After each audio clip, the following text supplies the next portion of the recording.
President have a response to that? So look, we honor the Hatch Act, as I mentioned many times before here, as we are talking about a potential election, a 2024 presidential election. But looking backward, it is the ultimate irony, that the 2020 election was proven by the Trump administration's homeland. Oh, sorry. I think I got ahead of myself there.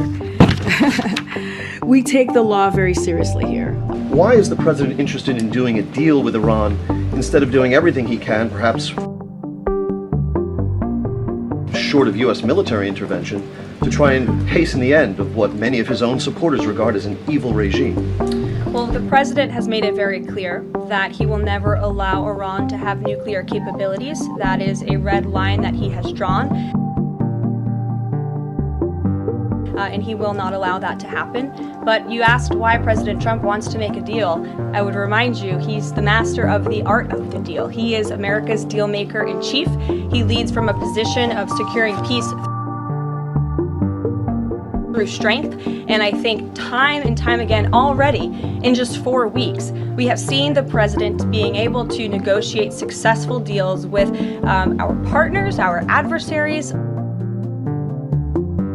all around this world. The release of Mark Fogel just last night is something that I think speaks to the president's deal-making ability. This is something that the Biden administration allegedly tried to do for 3.5 years. I think you all should go back and ask some of those Biden administration officials what they even tried to do and why weren't they successful, because for 3.5 years, Mark Fogel sat in a Russian prison, and it took President Trump 3 weeks to get him back on American soil. There's nobody better at making deals than Donald Trump. Karoline. Phil Wegman. Thank you. 2 foreign policy questions. Ukrainian President Zelensky has said after the war that he wants NATO membership or nuclear weapons. We heard Defense Secretary Hegseth say that NATO membership was unrealistic. What's the president's view on the other option, on a nuclear Ukraine? I have not talked to President Trump about Ukraine's NATO membership or their nuclear capabilities. I would leave it to him to discuss, but I will tell you again that Secretary Rubio and also the Vice President, J.D. Vance, will be meeting directly